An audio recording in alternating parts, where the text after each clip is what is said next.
So welcome everyone. I'm terrifically pleased to have Ruben here. We go way back together. And Ruben did his PhD at the Hubert Institute for Stem Cell Research. And then I met him when he was later working as a postdoc, I think. Yeah. And his interest is mostly in signatures and mutations and how they, evolve through life, how they evolve through cancer.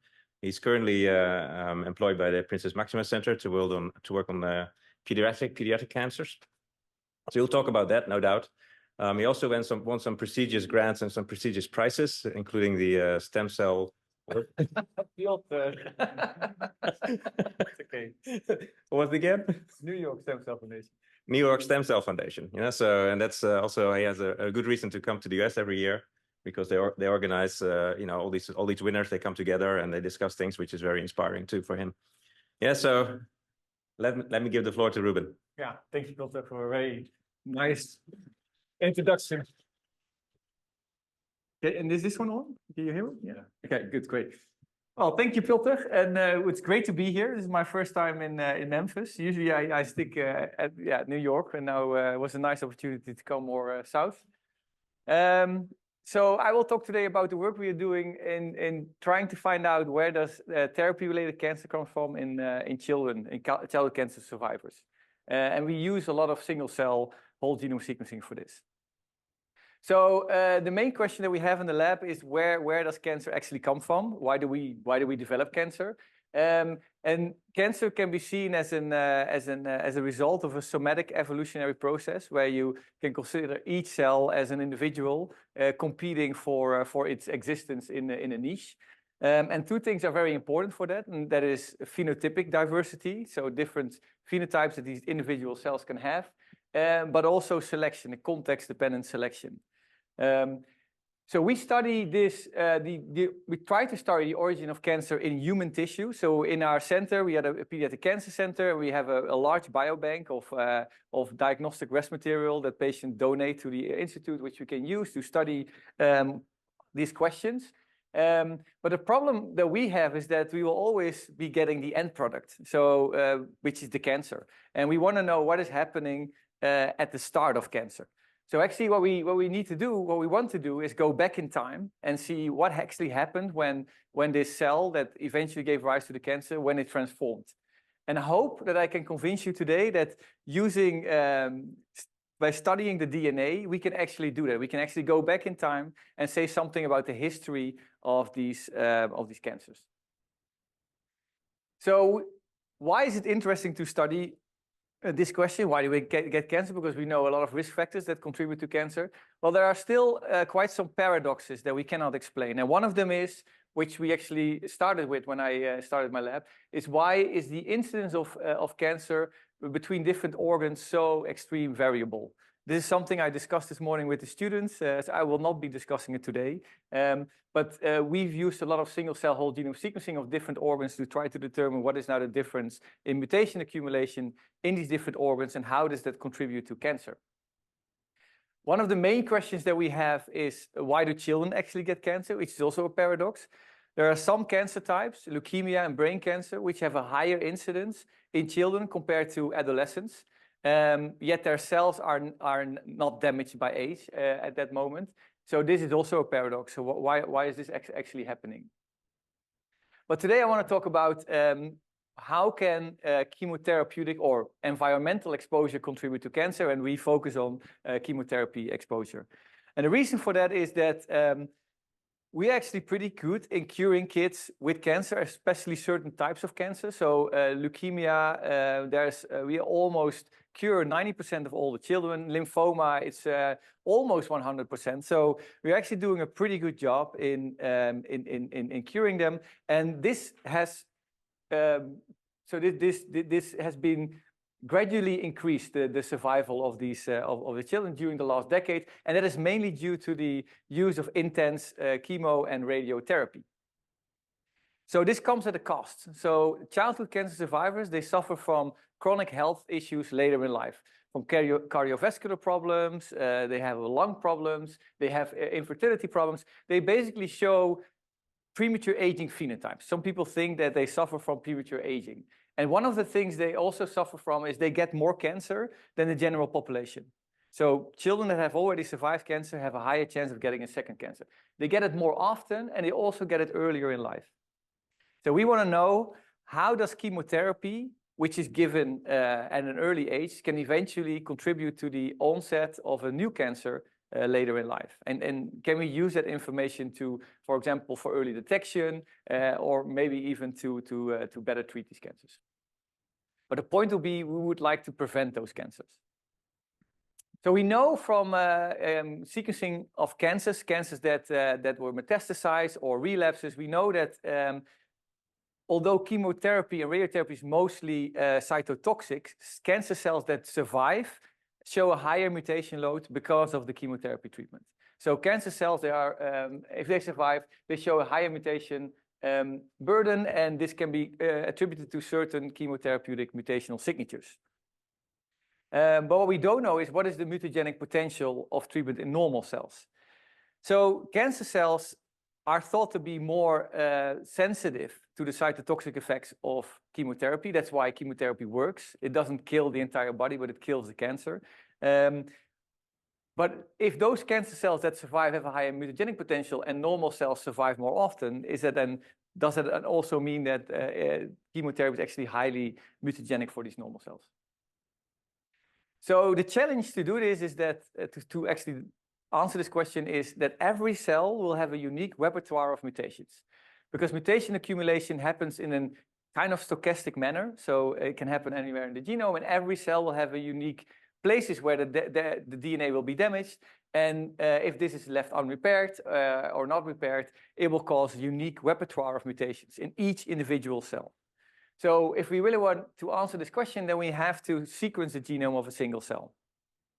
And the reason why this is challenging is because we can only get 6 picograms of DNA from a single cell. So we need to amplify the DNA of a single cell to get enough DNA to do whole genome sequencing. So we have done this. So how we have picked this up in the past is that we've used the ability of stem cells, of primary stem cells, that can clonally expand in culture systems, such as organoid systems. But for blood, we also use other stem cell culture systems. They can clonally expand, and then we can get enough DNA, so we can expand it to like 50 nanograms, 100 nanograms, and that's enough DNA to do standard short-read whole genome sequencing. And then all the mutations that were present in the original cell will also be present in the cells of this clonal culture. So you can infer from this data what were the mutations that were in the original cell, and all the mutations that accumulate later will not be shared by all of the cells in the culture, so you can exclude those based on variant allele frequency. So we have done that for different organs to answer this first question that I started with, the extreme variation in cancer incidence, but today I will focus on the blood. Very recently, we've also adapted a novel whole genome amplification method, which is called PTA. It stands for Primary Template Directed Amplification, which also allows us to directly do whole genome sequencing of a single cell. This used to be very challenging because if you do whole genome amplification in a test tube, then you have a lot of allele imbalances, so allelic dropouts, you have amplification biases, and you basically introduce more bias than there are true mutations in the genome. So, but this method actually doesn't use an exponential amplification of DNA by a linear, so you only copy the original template, still causes a lot of artifacts in the DNA. So we've developed a machine learning algorithm, Potato, that can actually flag those individual artifacts, and so we can remove those from the data. And now we can actually get a pretty decent, for short-read sequencing, a pretty decent genome coverage and also recall rate. So this allows us not only to look at stem cells, but also malignant cells. So leukemic cells, for example, it's impossible to clonally expand them in vitro. So with this method, we can also start studying them.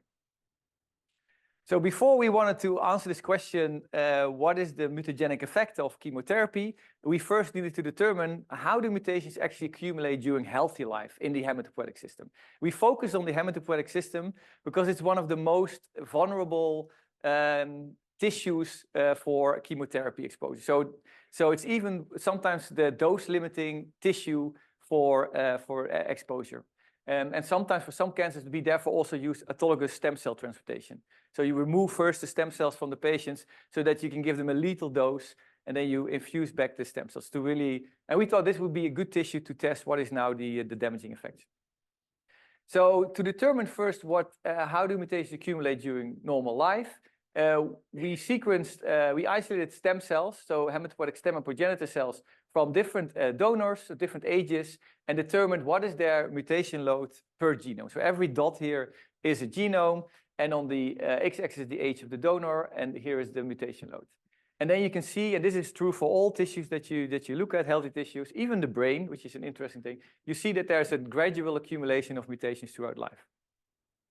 So if you take the slope of this linear mixed model here, you can determine now in blood, you accumulate around 15 base substitutions per year and 1 indel.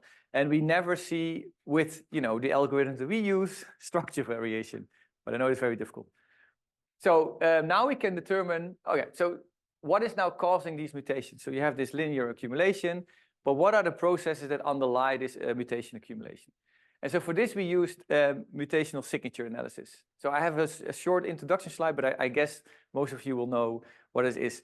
So every mutational process damages the DNA in a unique manner. So if you look at tobacco smoke, it will cause a different damage. So in this case, an adduct on the guanine mostly, than, for example, UV light, which causes this interferon cross-link.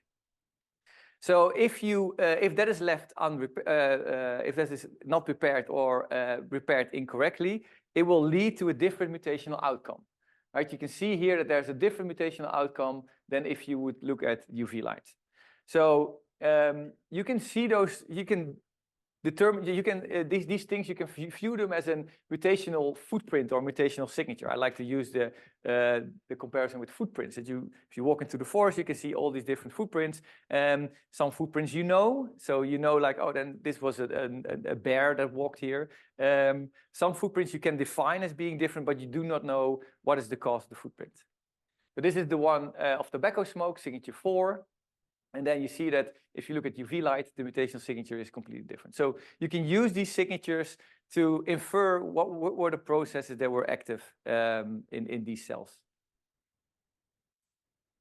So if you look at the hematopoietic system, we can see that it basically this linear mutation accumulation is caused by 3 different mutational signatures. So now I will walk you through it.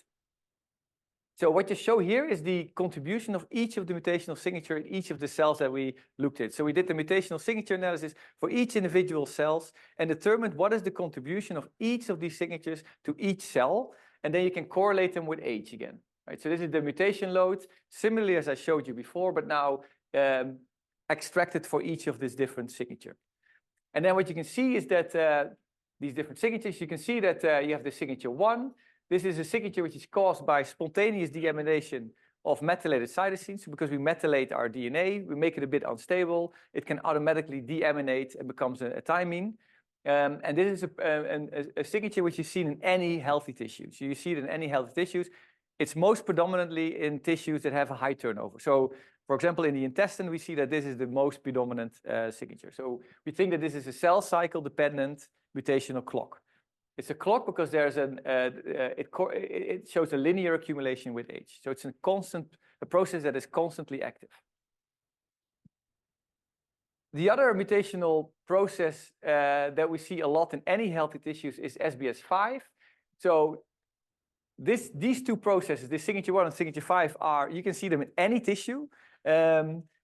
This one is a cell cycle independent clock. So in brain, for example, you still have mutation accumulation linearly with age, even though it doesn't divide. And there you see this SBS5 mutations, but we do not know what the cause is. But in any cancer that you look at, you see this.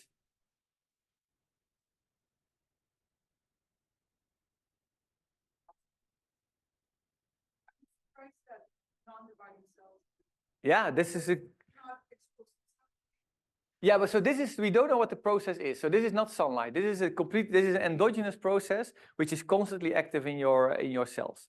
And where we think is it could be like post-replicative repair, for example. So the translesion synthesis polymerases have been you know, there's some papers that show that maybe they play a role in this. So it's a different kind of, it's not environmental exposure. No, you find it in any tissue. So we find it also in blood. It's more predominant in blood than than the signature one. And this is probably because the hematopoietic stem cells are also quiescent. They only divide once a year. This is just blood data. Oh, sorry, I already narrowed it down to blood data. I'm sorry, yeah. I was just trying to give an indication on where you can find these processes. But these two are found in any tissue. But I'm focusing on the blood for now. Yeah, sorry for that. Yeah, you have the signature 18, which doesn't correlate with age. And we find this a lot in mice, actually. So in mice, they have this a lot and in normal tissues. But in humans, we never actually see it except in stressful stressful situations, like cancer. And this is a signature which has been associated with oxidative stress-induced mutagenesis. So this is the C to A or G to T changes that happen a lot if you have an 8-oxo-guanine damage. And we do not see that this is constantly active during life. We see that some cells have it, other cells have not. And then finally, the blood is always a specific tissue. It has an extra clock-like signature, which all the other tissues do not have, which looks a lot like signature 5. So it might be similar, but it's just, you know, mathematically, you always distinguish these two. So it looks a lot like signature 5. So we've called it HSPC signature. It's also called SBS blood. So it is similar as 5. We do not know the cause. Yeah. But it's the strongest one in blood. So it determines most of the spectrum.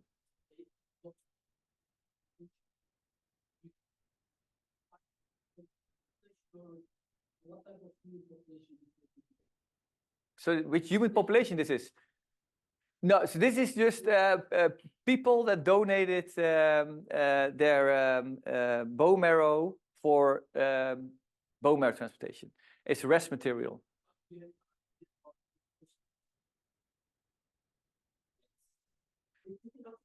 Now,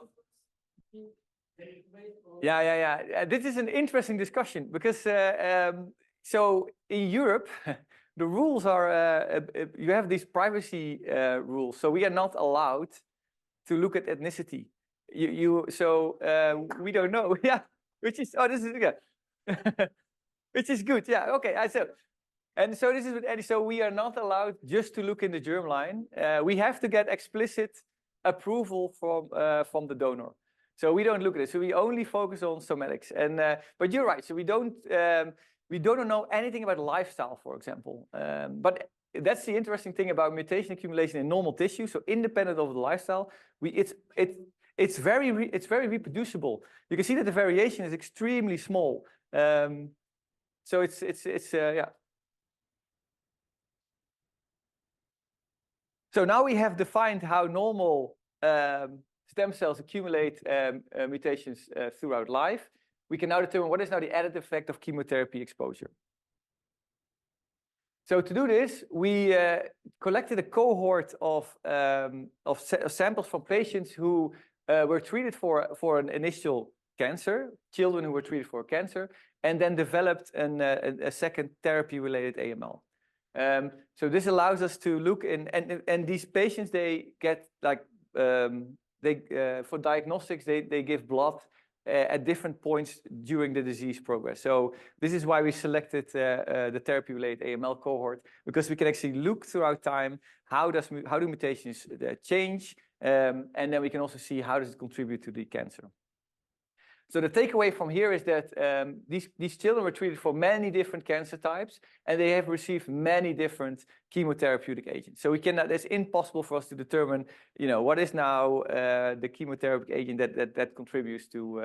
But this is just how it is. These children, they are sometimes treated for 2 years with, you know, a whole bunch of a cocktail of chemotherapeutic agents. So this is just the latency between the first diagnosis and the second diagnosis, and we have analyze samples from diagnosis 1. So this is before treatment, before exposure to the treatment. Follow-up, which is after the kids were successfully treated for their first cancer. And then at the time of diagnosis 2, which is the time when they had a therapy-related AML. So we first looked at the therapy-related AML in these children. And the interesting thing here is that in children, therapy-related AML is mainly driven by structural variation. So this is in contrast to adults. In adults, you can also get therapy-related AML. It's quite, It's like 10% of all the AML is therapy related, and there it's driven by point mutations, but here is structure variation. And then 60% of all the children have this one fusion, this one translocation at the KMT2A gene, which generates an MLL fusion. It's very famous in leukemia. It's a very strong driver of leukemia. So 60% have them. And if you look at the breakpoints, they all follow in this very narrow window of the DNA. So many of them even have this, this is like a 10 base pair window, and many patients have the breakpoints in that window. And this was previously shown that this window was an hotspot for topoisomerase inhibition. So this is one of the drugs that these children get. So we think that these fusions are caused, directly induced by this chemotherapeutic agents. And this is also different than in adults, because in adults was shown that the clone that eventually gives rise to the T-AML is already present before treatment. But here it seems that it's the treatment that causes the therapy-related AML. The interesting thing, and this you see this more often in childhood cancer, is that it's often the sole driver. So you only need this fusion gene, as far as we can see in the protein coding regions, which is sufficient to drive the cancer. And this to show you that in adults, you mainly see that there is a P53 mutant clone, which is already present before treatment, which is selected out. And we hardly see any P53 mutations. So this, we only see it in the Li-Fraumeni patients. So to come back to the Europe discussion, so in the Netherlands, we are not even allowed to look in the germline of the patients. But these samples come from Germany, and there we were allowed to look in the germline. So we do, it's. So, but what about normal HSCs? So if you look at how mutation now accumulate in normal HSC, you see that the mutation load goes up, which is maybe not surprising. So what I've plotted here, every dot or symbol is again an individual cell that was sequenced. And the dotted line here is this baseline that I just showed you, which we put at 1. So we normalized all the data for this baseline. So we age corrected all the mutation data.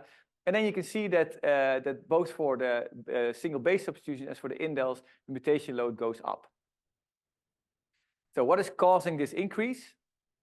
So for this, we did the mutational signature analysis, and which is shown here. It's not the prettiest graph, but it's quite complicated, but I'll walk you through it. Every bar here is an individual cell that we've sequenced of a patient.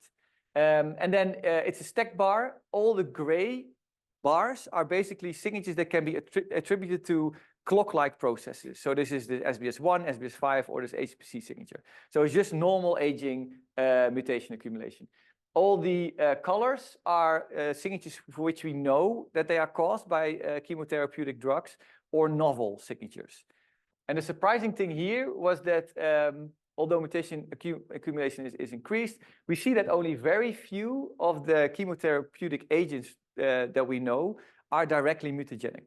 So we see platinum drugs, so there's a signature for platinum drugs that we see right here. And if you look at these patients that have been treated with platinum drugs, all the cells of their that we analyzed, they have this mutational signature which is attributed to platinum drugs, which is SBS31. The other compound for which we know that there is a signature and that we can find back is thiopurines, which is often given to children with ALL. So what you see here is that, because this is, for example, one individual, you see that these individuals, some cells are positive and other cells are not positive for the signature that could be attributed to thiopurine.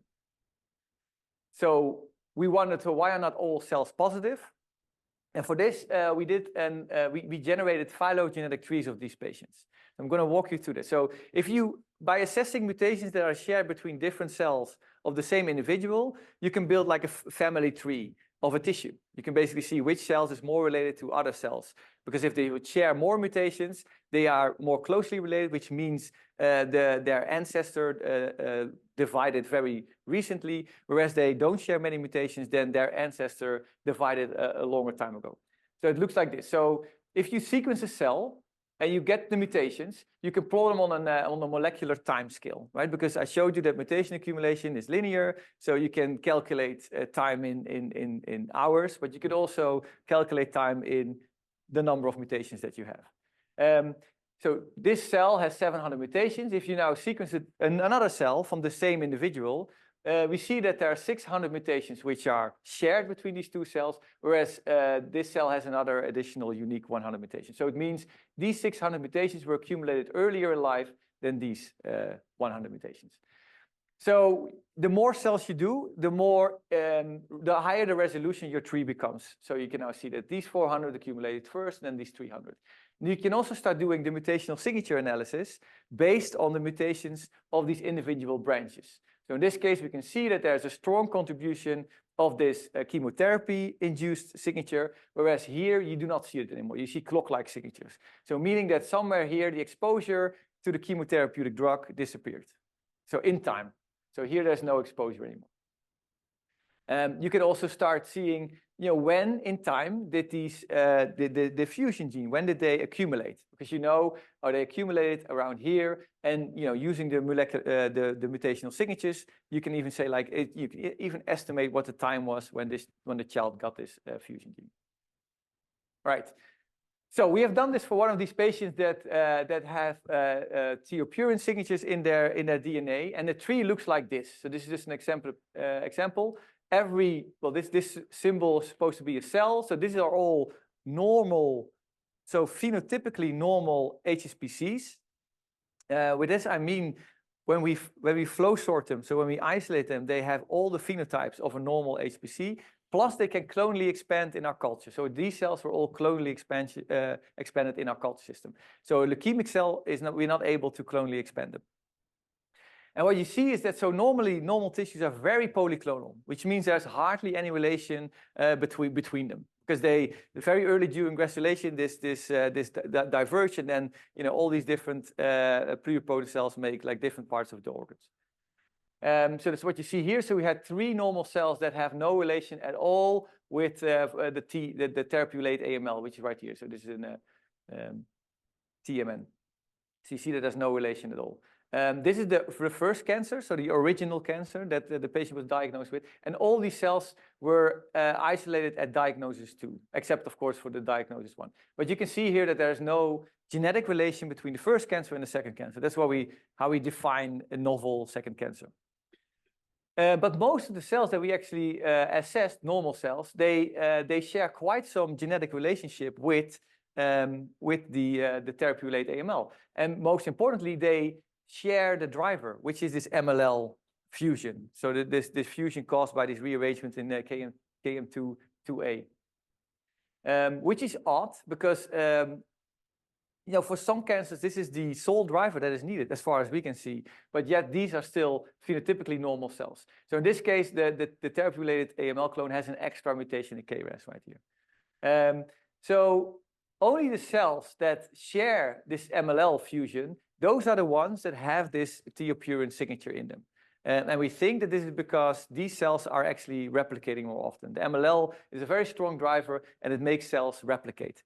So we think that, and there is literature on this, that if you add this base analog, that you need replication for it to become mutagenic. This is from one individual? This is one individual, yeah. Do you know his or her TPMT status? Does that matter? No, we don't know this, yeah. I don't know what a TPMT status is. Oh, it's the picture of Pfizer. Oh, yeah. No, we don't know that. Yeah, no. It could matter, yeah.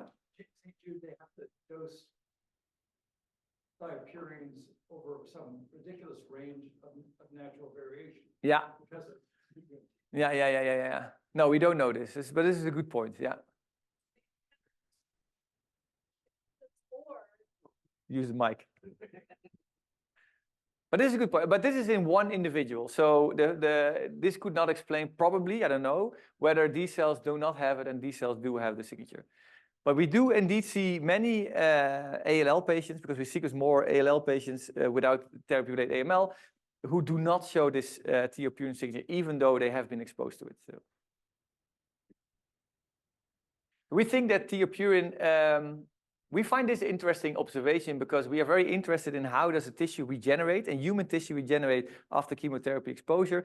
And this would give us a mark to see which cells were replicating during regeneration, which is kind of cool, because it's like we could do like a kind of So we usually do retrospective lineage tracing. What I just showed you is you use the mutations and you go back in time to see what was the origin. But this allows you to actually do a forward lineage tracing because you mark the cells, the proliferating cells with a TOPR. But this is something we're still working on.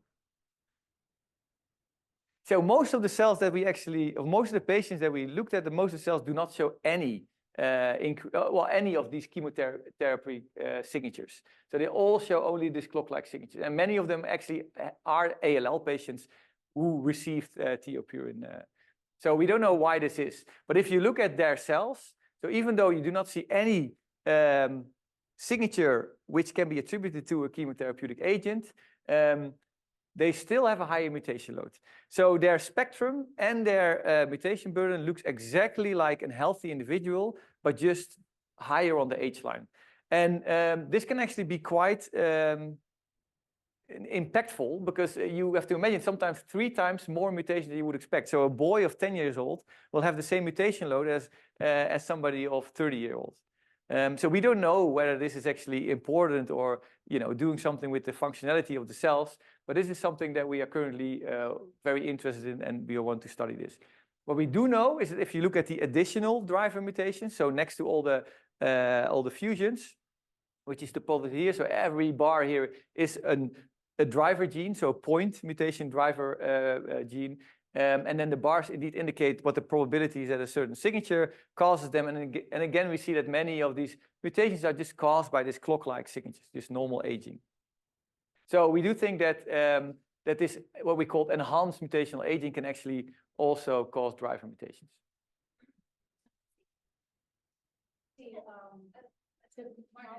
Oh no, it's really safe. What's the top description? UPN 019. I might have missed completely, but just like sorry, which one? And I'm sorry if I'm the only one. But what's the upper this one on the bar? Yes. Patients. So it's a unique patient unique number, patient. and yeah, it's these are just patients. So we just I should have. It's not important for the talk. It was just individual patients where we found the mutation. Yeah, just it was there. Like, yeah. I'm sorry. Yeah. It's, So just to conclude this part, we see that chemotherapy increases the mutation burden of normal hematopoietic stem and progenitor cells in 2 different ways: by direct mutagenesis of compounds, for which we know that there are mutational signatures, but also indirectly by enhancing the activity of these clock-like processes.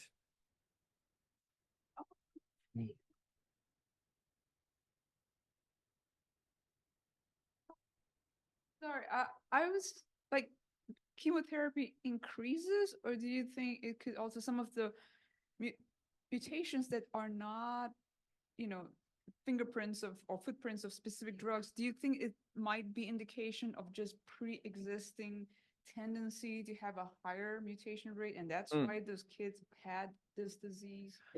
Like, I'm asking the causality. Is the chemotherapy that's increasing it, or is it because of some genomic instability in the person? Yeah, so it's increasing. So because for every individual, we also sequence their diagnosed one. So this is before chemotherapy exposure, and they nicely fall on the age line.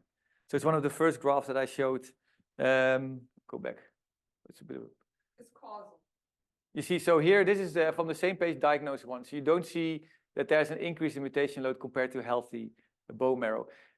Which for me is already quite surprising, because you have to imagine, especially for ALL patients, that or sometimes even 90% of the bone marrow is made out of leukemic blasts.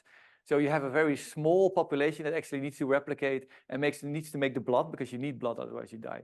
But still, at diagnosed one, you do not see an increase in mutation load. What we cannot exclude, so your question did trigger something. I mean, we cannot exclude now is that maybe the chemotherapy is selecting cells with a high mutation load, right? Because mutation burden in normal cells just shows a normal distribution, and we always undersample, right? We take like 20 cells or something, and there are millions of cells. So by chance, you will always take the ones that at the high distribution, but maybe the chemotherapy is killing the cells that have a lower mutation load, but I think it's not really.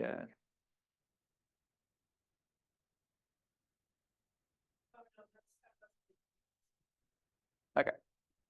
And cisplatin is mutagenic to all cells as far as the cells that we look at. TOPR only to dividing cells. Yeah, and so chemotherapy induces the drivers, but what about selection? So in our case, we're really showing like, this chemotherapeutic agents, they induce these mutations that then contribute to the cancer. But in adults, it's really shown that no, it's selection. So it's the fact that the chemotherapy is maybe damaging the tissues or giving cells which have a mutation already present in them, like a p53, an advantage compared to other cells. So do we also see something with selection? And so for this, because we had a very interesting finding, I think. So we looked again at these phylogenetic trees. So this is later. So the phylogenetic trees are becoming prettier. This is a patient that was treated with platinum drugs. So I showed you one with thiopurines, but this one is platinum. And what you see here is again, so all of these symbols are now normal cells that we sequenced. We've also sequenced the TAML bulk. So in this case, what is surprising is that many of the normal cells that we sequence, so phenotypically normal cells, do actually come from the AML, which is still puzzling, but it nicely gives us an indication of the heterogeneity in the AML. And then what we can now place in these trees these leukemias, and we do that because we look in how many of the mutations that you see here are clonally present in this bulk and how many are subclonally present. So if you, and we use the variant allele frequency for that. If you look at a diploid genome, then if all cells of that leukemia share the mutation, most of the mutations that we look at are actually passenger mutations, right? So that's only one driver. So they will have a variant allele frequency of 0.5. But as soon as only half of the population in that, or less cells in that population have that mutation, the variant allele frequency drops, so it becomes subclonal. So by just determining how many of these mutations are clonally present in this bulk and how many are subclonally present, you can place in time when the cell of origin of this therapy-related AML started dividing, because that's what it shows. It shows that this one starts expanding right here. And the other thing is that now if you look at the platinum mutations, so now we have a pie chart explaining how many of the mutations can be explained by platinum. You see that there's many platinum mutations right here. So this patient has a lot of platinum mutations. But then if you look at these cells, which are subclones of the AML, you see that there's no platinum signature anymore. So this would suggest, like what I explained when I explained the trees, that there hasn't been exposure to the platinum drugs anymore. And we see this actually in all of the patients that we have assessed with platinum treatment. So you see another one here, that here's the bulk, and it starts dividing. So if it divides, you do not or hardly see any platinum anymore. And here's the same thing. So there's no platinum drugs anymore, and here's the same thing. So we think that maybe the platinum is inhibiting this clone from growing out. So you have the induction by the topoisomerase. It induces the fusion gene, but the cell cannot grow out because it's being kept in check by the platinum. So if that is true, what is causing this growth inhibition? Well, the two exceptions that we saw were the two patients that were Li-Fraumeni patients, so had a germline p53 mutation.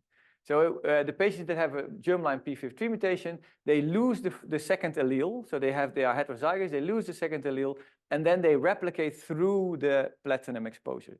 So in this case, you see multiple divisions with platinum signature in them. And here you see another patients where you have convergent evolution. So we see like at least 4 times different events of losing the second allele. And then also here you see that through the divisions, you see a platinum exposure. So this is in contrast to the other ones where we didn't see the divisions during platinum treatment. So we did a lot of in vitro validations to see, is there indeed a link? Because we always have a limited number of patients. The link between not having p53 and being able to divide. I think the most elegant in vitro experiment that we did was this one done by Luca, where we get umbilical cord blood from the clinic. So this is like as healthy as we can get it. We isolate the hematopoietic stem and progenitor cells, and then use CRISPR-Cas9 to generate basically a knockout. And we can dose the system in such a way that you will have approximately 40% of the population that you have is mutant. Did you do this that you did on the different patients? Yeah, I think this. I think this one has, so this one has a P53 mutation and an NF1 mutation, yeah, in the germline. Yeah. Yeah. So, and this allows us to do a competition assay. So just to see, so you have a population now where half of it has a knockout, the other one has not, and then see if you expose them or not, does it give them a growth advantage? And that's what we've done here. So if you not treat them, which you see here, if you not treat them, P53 mutated cells do not have a clonal advantage in this system. So it's not that if you have P53 that you are better adapted to your in vitro culture system. It's actually what we see more often. It's a misperception to think that cancer cells grow better in culture than normal cells.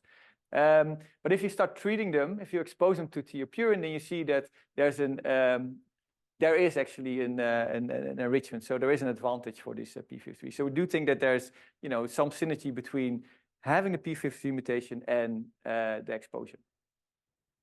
Right, just to summarize this, because I think I have to, yeah. So platinum drug keep the leukemic clone in check. That's what we think, which is interesting because we are very interested in what is now really the rate limiting step of getting cancer. Is it getting the mutation, like the MLL fusion? Is that sufficient? Having the mutation, is that causing the cancer, or is it something else? And in this case, it would actually suggest that it's not getting the mutation, but it's the removal of the platinum drugs. I think this is a fundamental question that we need to answer in cancer, is just having the mutation enough of getting cancer? Because at the Sanger Institute in the UK, they have shown that we are filled with healthy clones that have driver mutations, and we also see healthy hematopoietic stem cells with driver mutations, but still, these individuals do not always have cancer. We think it happens in a P53 dependent manner, and it's interesting to think because it does relate with what you see in adults. In adults, you do see that you have a P53 mutated clone, which has been accumulated because of these age-related processes. So they usually are caused by the signature 1 or signature 5, and then there is selection by the treatment, similarly as we see in vitro. And in children, somehow you do not have this P53 mutation to begin with, and that's why I think the clone is kept in check. Yeah, just for the last part, to come back to this graph, there were a bunch of patients here, only 3, where we found this additional mutation. So there's no mutational signature which is known, but we do find a unique pattern. So it's like the things that you walk in the woods and you see a footprint you do not know which animal belongs to. So we were wondering what is happening right here. And one thing that these patients had in common is that they all received a hematopoietic stem cell transplantation. So for their treatment, they got an allogeneic stem cell transplantation. And so we were wondering, so this is the stem cell therapy that has been used for 20 years and a lot of times. So we were wondering, is hematopoietic stem cell transplantation mutagenic? So can it be genotoxic or dangerous? So we call them SBS A, B, and C. It's just like consensus in the literature that if you find a new signature, then you give it a letter instead of a number. So there are multiple signature A's, for example, in literature, but this is our signature A. All right. So, and I think this is a very interesting question to answer. So, what are the mutational consequences of hematopoietic stem cell therapy? So stem cell therapy in general, it's something that's very promising, but it could be, if it's mutagenic, it could be dangerous because if you transplant cells with a driver mutation, you could get cancer. And there are many people that have received it, many survivors, but we do not know the consequences. So to test this, I had 2 PhD students in the lab, Julian and Flavia. This is my Flavia. This is she graduated. She's now in the UK. So they collected a small cohort of 9 children who received stem cell transplantation. So either from a donor, from a cord blood donor, so this is anonymous cord blood donor, or from a sibling transplantation, so brother-sister, so this is bone marrow, or the parents. So we did this because of the ethical reasons again. So that we can ask the donor for permission to sequence the DNA. And for anonymous donor, you do not have to do that because it's completely anonymous. You can never go back to the individual. Well, as long as the genetics is not there. But yeah, let's hope. Yeah, exactly. Yeah. Well, at least the ethics approve of it. So So in this case, we do not. So for the cord blood, we do not have the graft. So we only have blood taken from patients months or years after they had the stem cell transplantation.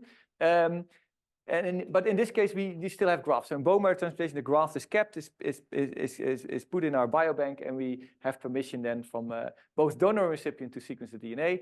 And so the D means we've sequenced the cells before transplantation, so of the same graft, so of the donor.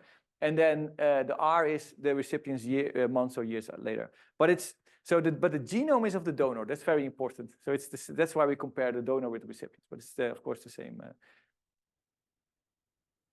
Yeah, and what we saw is that stem cell transplantation does not cause an increased mutation load. So in most of the patients, we see actually that if you put it on the baseline, we do not see more mutations, which is a good thing. So we were very happy to find this, because stem cell transplantation is often the final treatment we can give for high-risk cancer patients. So we were very happy with it. Except for these two patients. There were two patients which had a very high mutation load, sometimes even up to 12.5 times higher than you would expect, which is a lot. So what is causing this signature?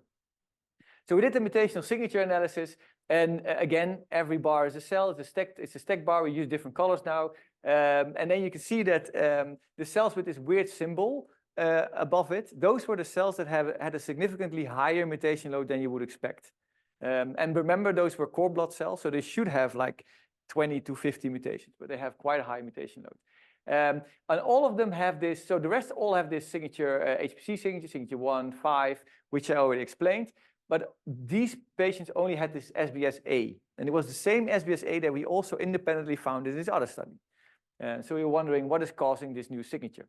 The signature was very specific, so very peculiar. Was never seen before. Was not in the Cosmic database of the Sanger, for example, and very specific. So it was a C to A change at a CPA dinucleotide. So very specific for peaks. So we're wondering what is causing this. So we could get a couple of hints from the data, where to look for, for a potential cause. And one of the things that we saw is that there was a Watson versus Crick strand asymmetry, or a lesion segregation. So Martin Taylor in Edinburgh has shown this in mice, that if you treat those mice with a single dose with a highly mutagenic agent, then you get this asymmetry between Watson and Crick. And it's actually the lesion that is segregating to the next generation.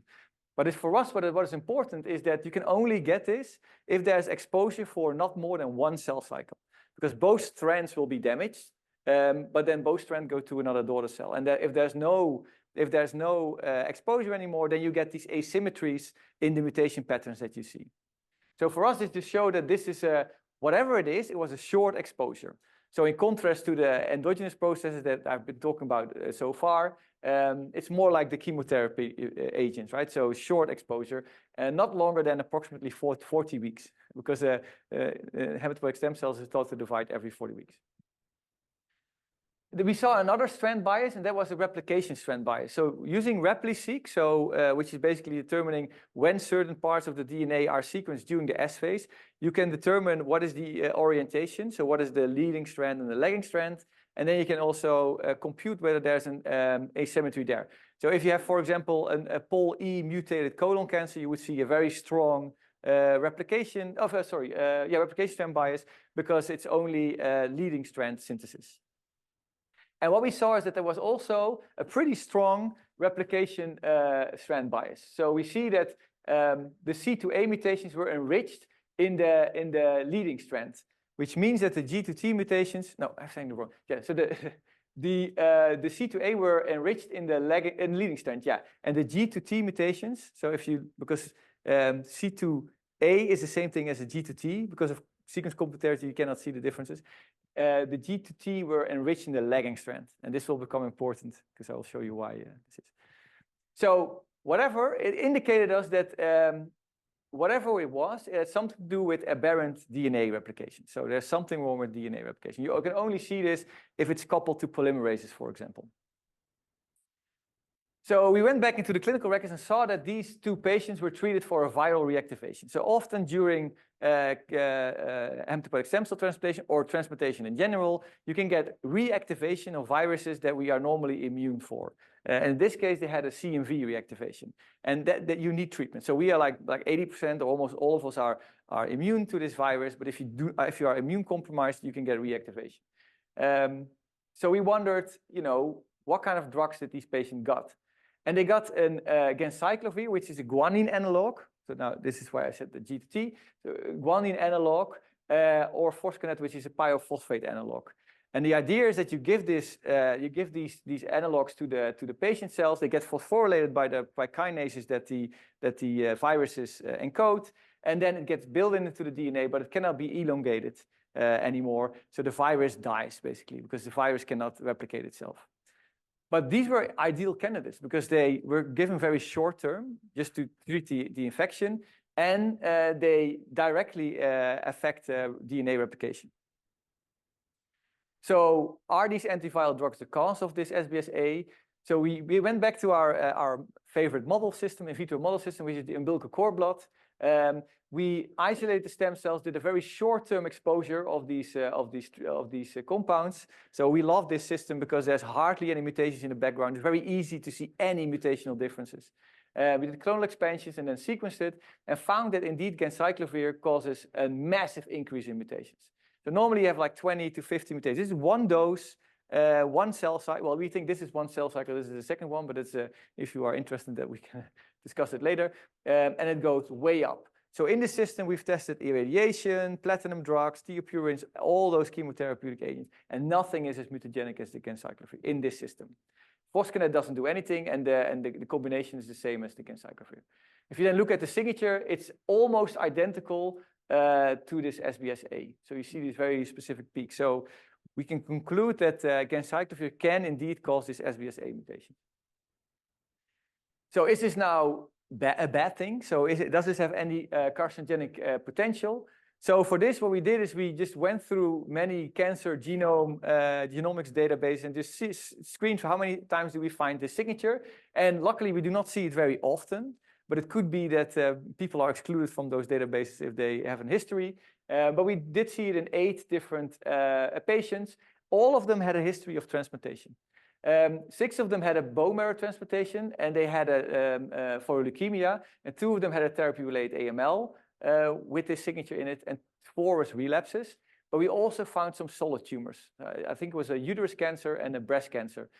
Both of these patients, they had a kidney transplantation earlier in life, and for kidney transplantation, you get ganciclovir prophylactic, just to make sure that you don't have reactivation of these viruses. All of the patients for which we could get the clinical records were treated indeed with ganciclovir. So it can contribute to mutations in cancers.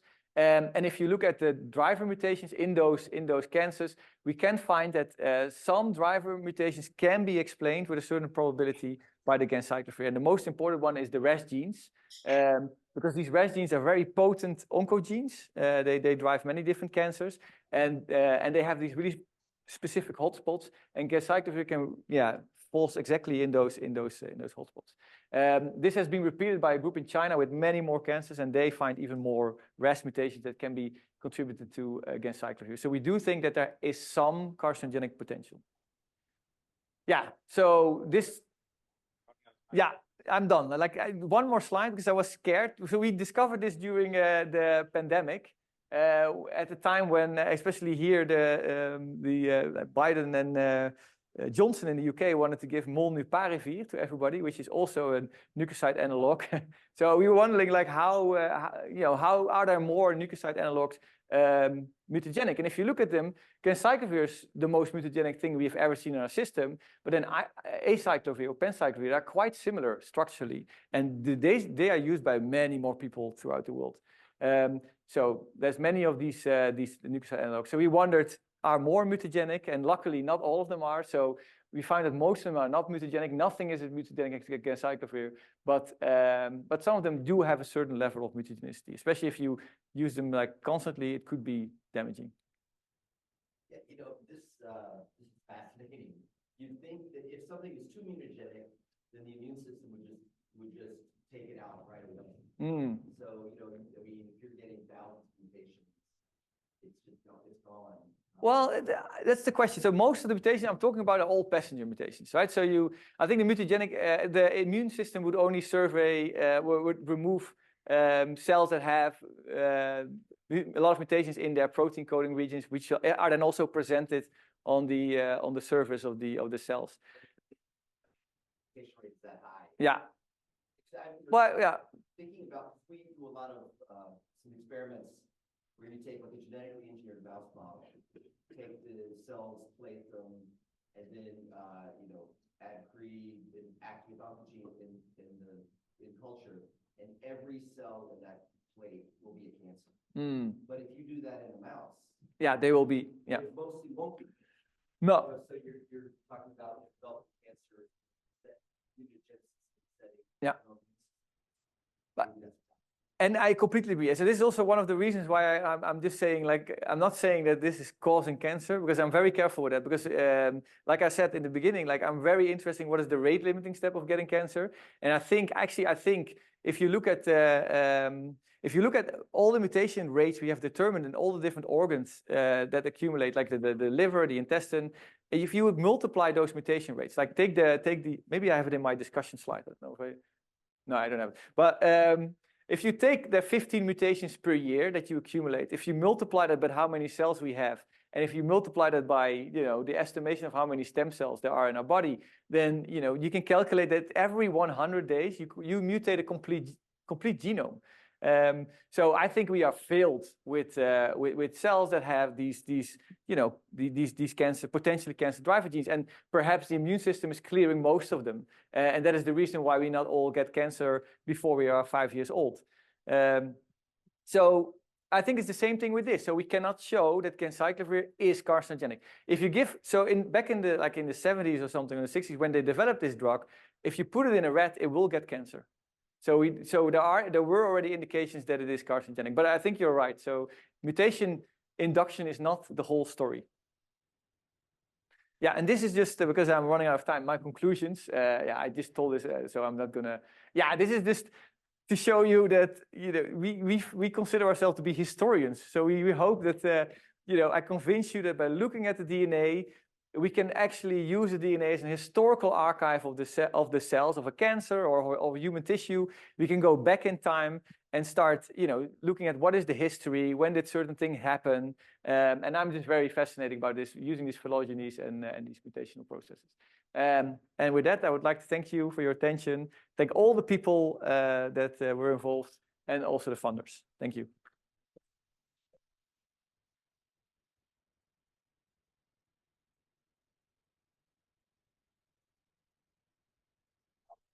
Yeah, I'm sorry for that. Now lights up. Yeah. Yeah. Professor Garrison. Thank you. It was really cool. So have you been engaging in any public outreach about the fact that antivirals are sort of anti-us drugs as well?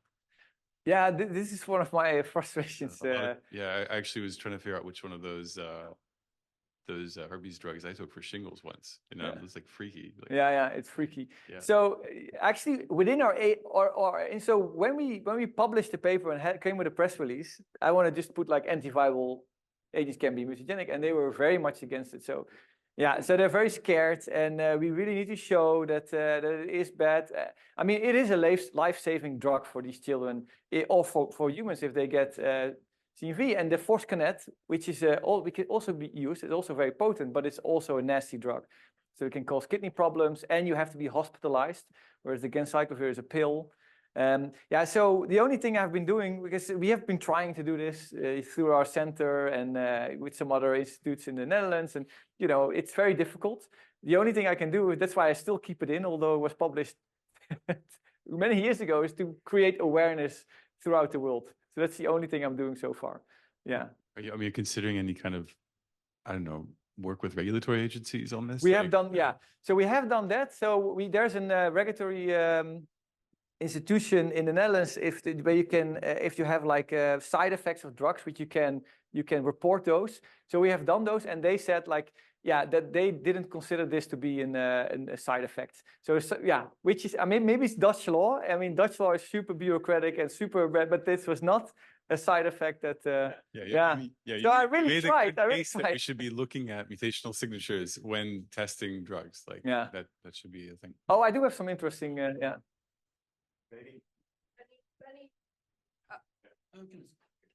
I mean, just coming back to your point, the thing is that if it causes a mass hysteria and people start, avoiding this, it could lead to a lot more disease burden than the potential future occurrence of cancer.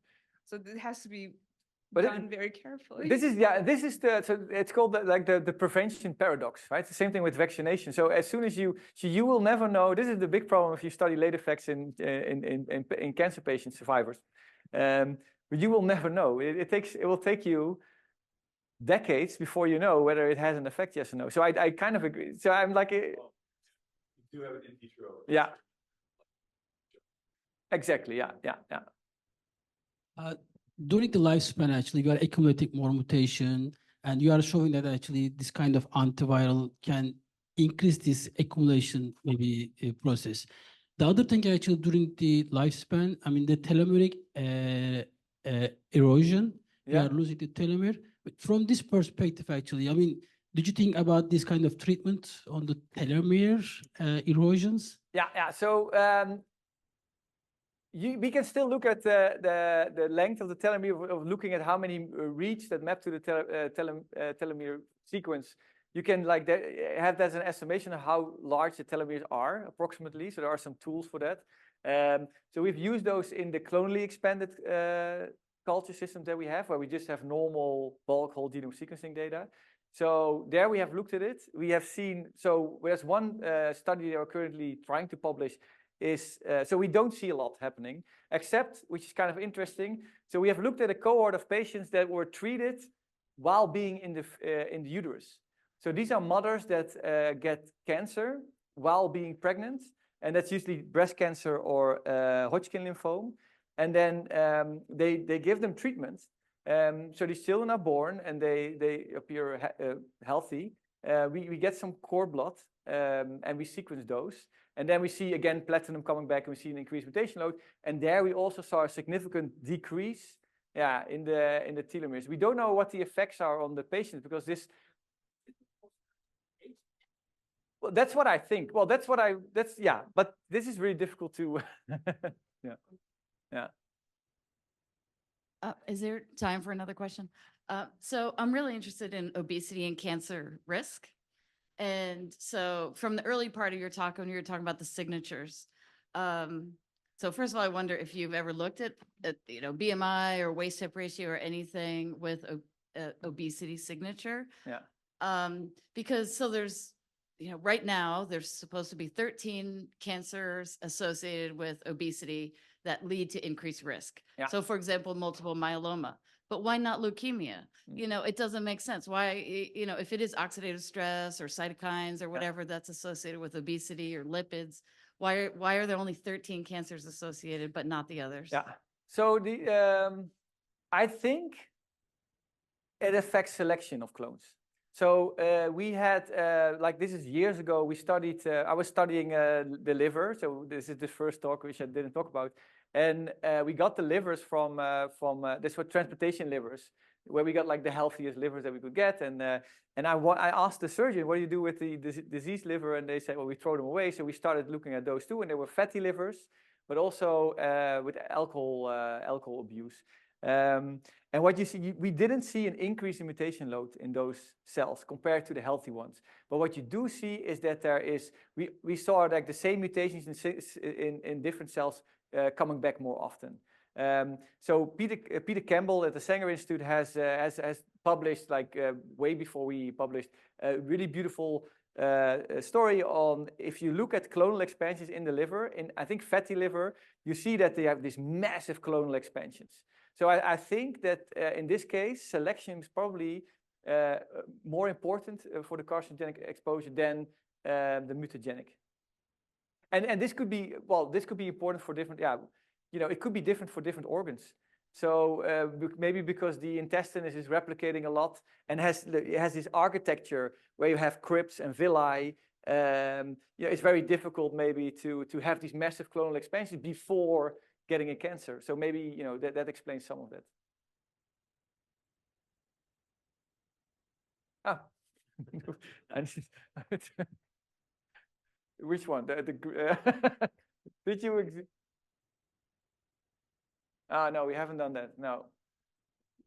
No, I don't know. Is that even possible to be resistant to these chemotherapy? I don't know. Okay, yeah, I haven't done that.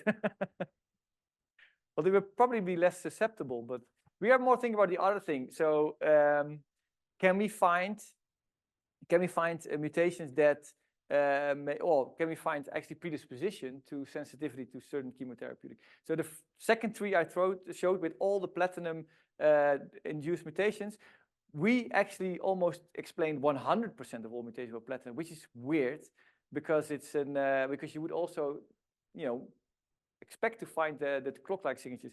And that individual had a CHEK2 germline mutation. So we were setting up a screen where we screened for an increased mutagenicity, and we used an shRNA screen first. So it was a bit, but then we also, what we can do is, so we can screen for an increased mutagenicity, and then we can add like different mutagenic compounds. And we actually saw that if you add platinum to that system, indeed you see CHEK2 coming up again. So we're repeating that screen now with CRISPR, because I think that can actually have quite some impact. If you could identify patients that are more susceptible to certain chemotherapeutic agents, and then before you even give the therapy, that would maybe help. But the other thing, no, that I haven't done. It's an interesting. Thank you.